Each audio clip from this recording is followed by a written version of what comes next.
regular pads. So, anong feeling mo dun sa mga regular pads na nagamit mo? Pal na pad, ito, kaya ba niya mag-absorb? Yan. Bakit? More? Kasi makapal. Makapal. Ngayon, try natin siya. So, mayroon tayong cup na dito.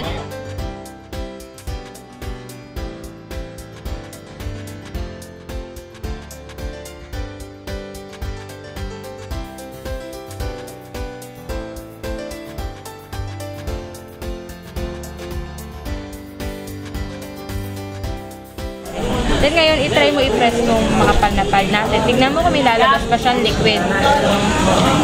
Basa pa rin ba? Basa. Pero di ba makapal na siya? So, hinanapin mo basa. Ano hinapin mo habang pinipiga mo siya? Basa. Basa. Pero makapal na siya, di ba? So, try mo to i-press. Itong makapal na pad. Press mo siya. Kung mamipitil ka pang water or yung liquid na nilagay natin. Meron po. Kasi pag water, malamig, di ba? Oo, malamig. Subang mo siya i-press. Ayan. Meron ba? Meron po. Nag-leak pa rin ba siya? Then ito namang Modest Ultra din ang i-try mo i-press. Wala na po. Pigain mo siya. Subang mo piga. Wala po. Nag-absorb ka agad. Pero hindi na talaga siya basa. Oo, hindi na siya. Subukan mo rin ito i-press ulit. Basa pa rin. Basa pa rin. So ito namang Modest Ultra. Tignan mo kung meron siya ilalabas na leak. Gaya nung nahawakan mo dito sa Modest Ultra. Wala.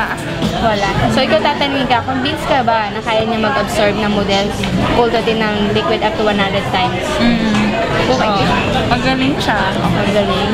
Pero tanong ko lang, gagamit ka na ba ng Modest Ultra? Ngayon na-confirm natin na magaling talaga siya mag-absorb. Siyempre na. Siyempre, di ba? Ang galing nga. Jem, kung willing ka na ba or convinced ka ba na gumamit ng Modest Ultra Thin? Ngayon na-prove na natin na kahit pigain mo siya, kahit malakas yung period mo, is hindi ka na magkakaroon ng stains and magiging komportable ka na. Tatry ko siya. Tatry mo.